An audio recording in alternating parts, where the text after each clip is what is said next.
welcome to today's segment of Quick Morning, where we delve into the latest news and updates from across the country and around the world to set the tone for your day. From tracking the BPSC route to Foreign Minister Jaishankar's Qatar visit, stay tuned as Republic TV brings you the ground realities of these developments. And that's not all.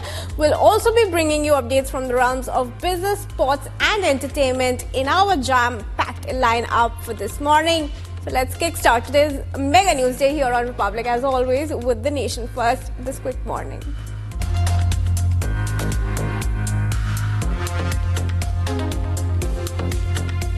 External Affairs Minister S Jaishankar is set to go on a 3-day official visit to the State of Qatar starting today. During his visit, he will meet Qatari Prime Minister and Foreign Minister Sheikh Mohammed bin Abdulrahman. The visit aims to review various aspects of bilateral relations between both nations. The key discussions will revolve around trade, investment, energy, culture and security. And BPSC protests in Patna have intensified. Police used lathi charge and water cannons to disperse the protesting aspirants in Gandhi Maidan. The aspirants have been protesting for weeks, demanding re-examination for the December 13 exams. The students were also joined by Jan Suraj Party founder Prashant Kishore. The protesters attempted to march towards the Chief Minister's residence, which prompted police to take action against them. Kishore also criticized Bihar Chief Minister Nitish Kumar for being ignorant of his own state problems. Earlier, the BPSC decided to cancel the preliminary examination held at Bapu Pariksha Parisar Center as the paper was leaked in that particular exam center. However, the students have been sitting on strikes for several days, demanding re-examination across the state. किसी demand के बिना ही अपने प्रतिनिधियों को हमारे समक्ष उनके द्वारा रखा गया। आपके द्वारा भी उस चीज को कवर किया गया। हम स्वयं जो है माइकिंग कर रहे थे, हमने बार बार उनको बोला कि आपके प्रतिनिधि हमारे समक्ष नहीं आ रहे हैं, और जो भी इन लोगों को यहाँ तक मार्च करवाने के लिए लेकर आए थे वो इनका जो है छोड़ चुके हैं। स्वयं हमारे साथ जो है धक्का मुक्की की गई, फिर भी हम लोग जो है अभ्यर्थियों के साथ खड़े थे, उनको समझा रहे थे। आखिरी में जो है मजबूर होकर हम लोगों के द्वारा वाटर कैनन का यूज किया गया। And the Delhi police deported 15 illegal Bangladeshi migrants residing in South and Southwest Delhi. In separate operations, 7 individuals were apprehended near Arjangarh metro station. Meanwhile, Southwest District Police detained a family of 8, including 6 children, from Rangpuri in another incident. Both teams conducted extensive verification drives and checked documents. The migrants admitted entering India illegally. After Delhi Lieutenant Governor's instructions and all the legal formalities, all were deported to Bangladesh. अभियान तो ये काफ़ी समय से पूरी ही दिल्ली में चल रहा है, जैसा कि आपने खुद कहा, और इसमें जो भी हमारे प्रोबेबल पॉकेट्स हैं जहाँ पर इनके इलीगल इमिग्रेंट्स के पाए जाने की संभावना है, वहाँ पर सभी जगह हम डोर टू डोर सर्वे कर रहे हैं और लोगों के कागजात वेरीफाई कर रहे हैं। कोई भी अगर संदिग्ध व्यक्ति मिलता है तो उनके कागजों का जो सोर्स है, जहां से वो बनवाए गए हैं, वहां से भी वेरिफिकेशन करा जा रहा है। And ISRO is set to launch its highly anticipated space docking experiment, the SpaceDeck mission from the Satish Dhawan Space Center in Sriharikota. The mission will use PSLV C-60. As per ISRO, the primary aim of SpaceDeck's mission is to develop and demonstrate the technology needed for rendezvous, docking and undocking of 2 small spacecraft in low Earth circular orbit. The SpaceDeck spacecraft was designed by the U.R. Rao Satellite Center with the support of other ISRO centers. And protesting farmers in Punjab have called for a shutdown for today. Roads and railway tracks will be blocked from 7 a.m. to 4 p.m. There will be no supply of milk, fruits and vegetables until the protest ends. Several organizations have lent their support to the showdown. The shutdown is led by Samyukt Kisan Morcha and Kisan Mazdoor Morcha. Farmers have been campaigning at Shambhu and Kanori borders between Punjab and Haryana since February 13 of this year, after their march was stopped by the security forces. A group of 101 farmers made 3 attempts within this month to enter Delhi on foot, but was stopped by the security personnel in Haryana. Now, the protesters have also announced their plans to hold Kisan Mahapanchayat at the Kanori protest site on January 4. Up next, a 3-year-old girl is still trapped in a borewell for more than 110 hours. The rescue team is still trying to pull out the child from the 150-foot borewell in which she was stuck since December 23. Now, with hours ticking by, hopes for her survival have been fading. Both NDRF and SDRF are present on the spot with their teams, along with a team of doctors and an ambulance, since the child has gone without food and water for 6 days. Earlier, a piling machine was brought and a parallel pit was dug. A 2-member team entered the pit to dig a tunnel to aid the rescue, but all the attempts have so far failed. तो सुरंग बनाई गई है, उस सुरंग में दिक्कत ये आ रही है कि डस्ट उड़ रही है, जो स्टोन के पार्टिकल्स उनकी वजह से वो डायरेक्ट जो आंखों पे हिट कर रहे हैं, उस पाउडर की वजह से जो है गगल्स लगाए गए हैं जो आई प्रोटेक्टर का काम कर रहे हैं। साथ में उस सुरंग के अंदर जो है हेलमेट लगाया गया है, हेलमेट के ऊपर लाइट लगाई गई है और उसको मास्क दिया गया जिससे कि वो सांस प्रॉपर ले सके, ऑक्सीजन लेवल मेंटेन रखा गया। The tragic suicide of the contractor has led to intense protest by his family members against police. In charge Minister Ishwar Khandre visited the deceased's house to console the grieving family. However, situation escalated and family expressed their outrage at the police and accused them of failing to deliver justice. The family members also demanded the police to leave the premises immediately. Meanwhile, a case has been registered against close aide of Karnataka Minister Priyank Kharge and 5 others in connection to the case. The case has been registered based on the suicide note by the contractor, who mentioned that Congress leaders were sending him death threats. And the team of the National Commission for Women has arrived in Chennai to probe the sexual assault case at the Anna University.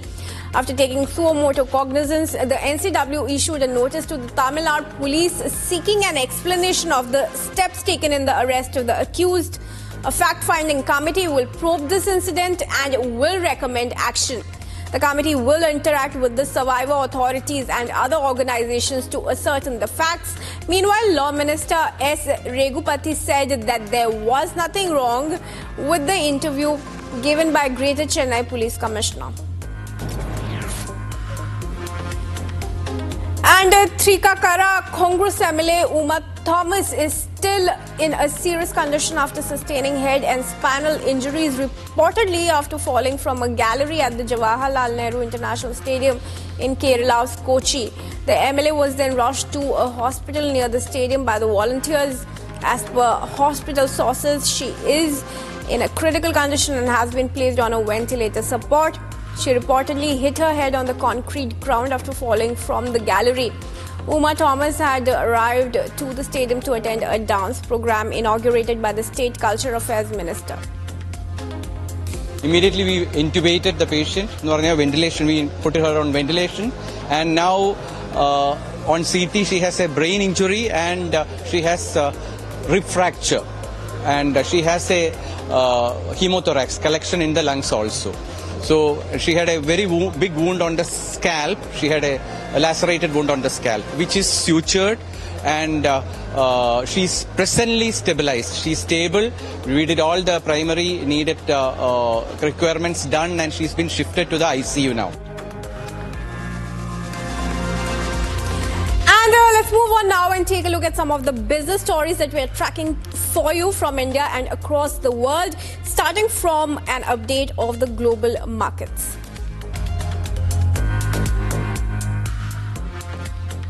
Now, global markets are set to focus on a mix of domestic and international economic data this week, with investors closely monitoring India's inflation and industrial production figures, alongside key global indicators such as US CPI data. Now, the performance of the Indian rupee against the US dollar and fluctuations in Brent crude oil prices will also play a crucial role in shaping market sentiment. Now, while domestic factors like inflation data are expected to influence short-term market trends, global developments, including the ongoing war between Russia and Ukraine, could add layers of uncertainty. Now, analysts suggest that FII inflows, global inflation data, and macroeconomic indicators will drive market dynamics in the days to come. And the Prime Minister's internship scheme has received an overwhelming 6.21 lakh applications for just 1.27 lakh available internship opportunities. Now, the government has made this announcement yesterday. Launched as part of the 2024 Union Budget, the scheme aims to offer internship placements to 1 crore youth across top 500 companies over 5 years. Now, with a pilot project targeting 1.25 lakh internships for 2024 to 25, nearly 4.87 lakh individuals have already registered and completed their KYC on the portal. Successful applicants will receive a monthly stipend of Rs 5,000 and a one-time grant of Rs 6,000. And in the run-up to the budget 2025, industry body CII has batted for key things in the budget. Now, the CII in its pre-budget proposals has added that the main focus of the government must be domestic consumption and relief for low-income families. Reducing excise duty on fuel, introduction of consumption vouchers and revising major welfare schemes are the ideas submitted by the body. In addition, the CII has asked for a hike in the minimum daily wage in Manrega to Rs 375 from the present level of 267. Now, this was a recommendation by the expert committee on fixing national minimum wage in 2017. It would require Rs 42,000 crore extra in spending. And the market capitalization of 6 out of India's 10 most valuable companies surged by Rs 86,847.8 crore last week, driven by strong performances from HDFC Bank and Reliance Industries. Now, this growth has coincided with a bullish trend in the Indian equity market, with both the Sensex and Nifty posing notable gains. HDFC Bank and Reliance Industries were the biggest contributors, while TCS, Infosys, SBI and LIC saw declines in their valuations. Now, despite the fluctuations, Reliance continues to lead as the most valuable firm, followed by TCS and HDFC Bank, with a potential shake-up in rankings as market conditions evolve. Up next, Elon Musk, the CEO of Tesla and SpaceX, has vowed to go to war to defend the H-1B visa program, which allows foreign tech workers to fill key roles in US companies. Now, in a social media post, Musk, who is a beneficiary of the program himself, proposed that the success of his companies and many others was due to the contributions of skilled immigrants. His pledge comes amid growing opposition from some supporters of President-elect Donald Trump, who argued that the program undermines American wages. Musk has consistently advocated for legal immigration, often siding with the need for skilled workers in the US tech industry.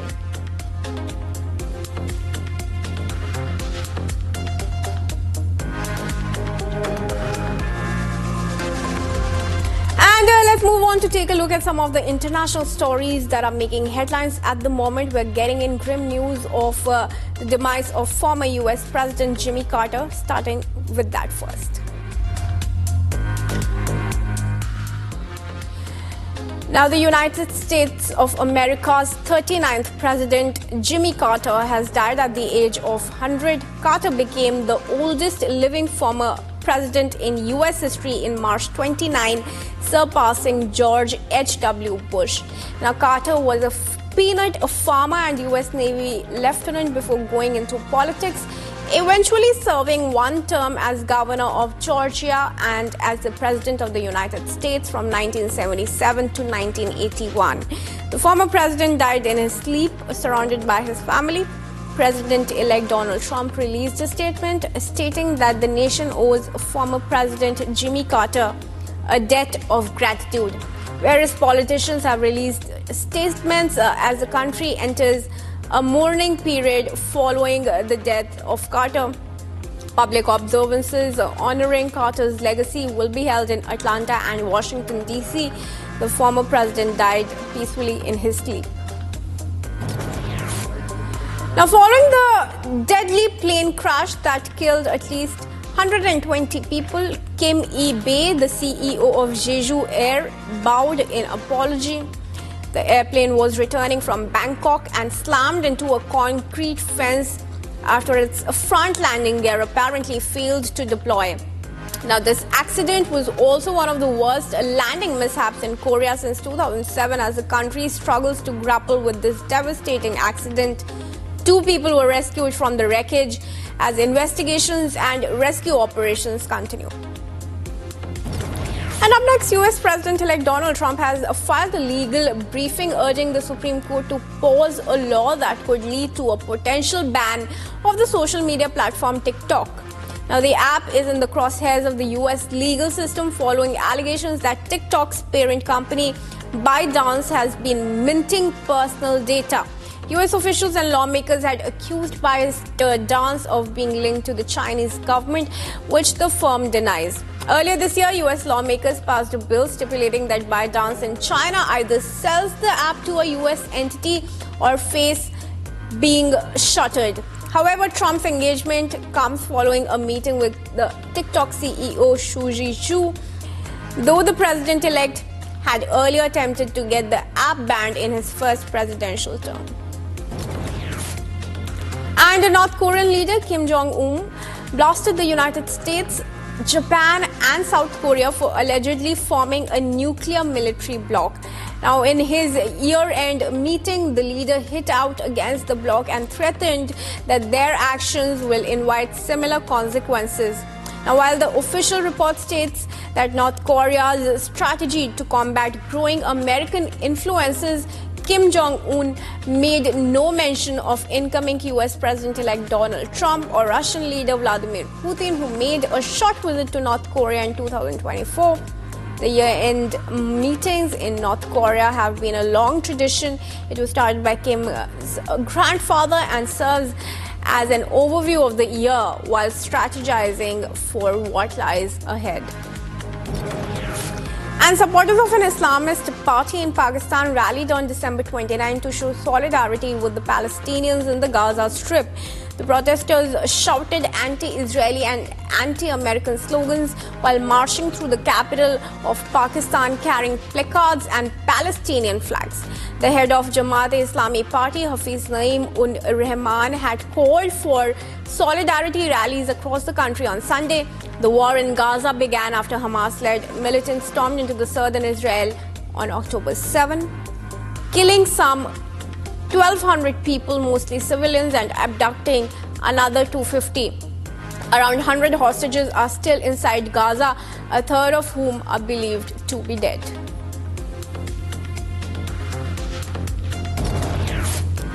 And 3 firefighters and a dozen passengers were injured in Florida on December 28 when a fire truck drove around rail crossing arms and into the path of a high-speed passenger train.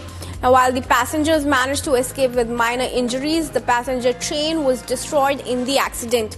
A probe has been launched by the National Transportation Safety Board as further details are awaited. No casualties have been reported so far. And an aircraft incident at the Halifax Stanfield International Airport caused temporary delays to all flight operations on December 28.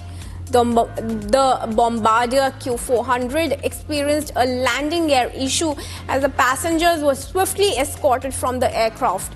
Now, while no casualties were reported, several people experienced minor injuries. An investigation has been launched to find the cause of the accident and further details are awaited. Let's take a look at our segment dedicated to all the action-packed stories from the world of sports. Koneru Hampi has been declared the Rapid World Chess Champion for a second time. Let's start with those updates.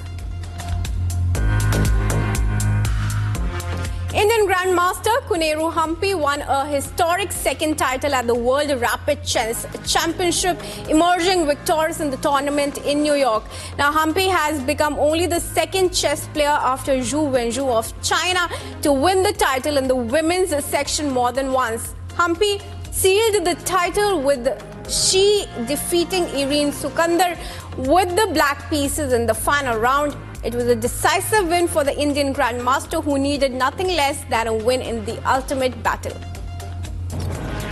Prime Minister Narendra Modi, he praised on Grandmaster Koneru Humphrey after she won the FIDE Women's World Rapid Chess Championship title. Humphrey won the title in New York after staging a comeback. Now, the odds were stacked against the Indian Grandmaster. However, she showed great resolve to make a comeback on day 2. She then rounded off the proceedings by rising to the top on day 3. And Indian pacer Arshdeep Singh has been nominated for the ICC Men's T20I Cricketer of the Year award following a stellar season in which he emerged as the joint highest wicket taker and played a pivotal role in India's T20 World Cup triumph. The 25-year-old will compete for the prestigious honour alongside Pakistan's Babar Azam, Australia's Travis Head and Zimbabwe's Sikandar Raza, all of whom are among the standout performers this year. Stylish Indian opener Smriti Mandhana too will be vying for an ICC award after being nominated for ICC Women's ODI Cricketer of the Year for a standout performance in international cricket. And the South Africa tail-enders Kasigo Rabada and Marco Jansen hung in against a restless fast bowler Mohammed Abbas for a tense 2-wicket win in the first test to seal the Proteas' place in the next year's World Test Championship final. The Jansons overshadowed Abbas's brilliant figures of 6 for 54 with a square-driven boundary against the fast bowler as South Africa reached 150 for 8 just after launch on day 4 and escaped with a close win in the opener of the 2-match series. And Jasprit Bumrah left the hosts in a daze with a dream spell, but the courageous Australian low order steered the side to a commanding 333-run lead on Sunday, setting up the Boxing Day test for an intriguing last-day finish. Now, Australia finished the 4th day at 228 for 9, leaving Indian skipper Rohit Sharma a bit irritated as the home team was in a spot at 156 for 8 at one stage. Australia's number 8, 10 and 11 batters saw off nearly 35 overs and it could prove decisive if India doesn't bat exceedingly well on track, which has remained true in all 4 days.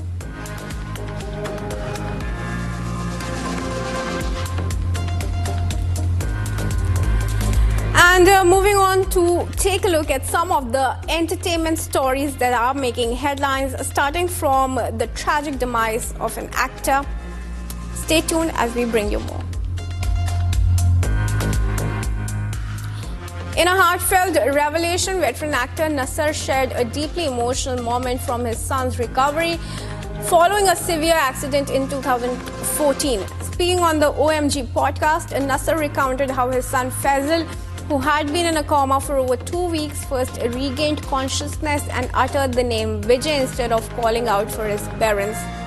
Faisal, an ardent fan of Thalapathy Vijay, brightened when shown a picture of the actor. Nasser expressed his gratitude towards Vijay, who visited Faisal multiple times, gifted him a ukulele and became a significant source of emotional support during his son's recovery. And the Malayalam actor Dilip Shankar was found dead in a hotel room in Kerala on Sunday, with the police suspecting his death occurring at least 2 days ago. Now, hotel staff grew concerned about noticing a foul smell and no activity from the actor's room, prompting them to open the door. Shankar, known for his roles in popular Malayalam serials like Sundari and Panchagni, had reportedly been dealing with health issues. The police are investigating the incident and forensic tests will be conducted to determine the exact cause of his death.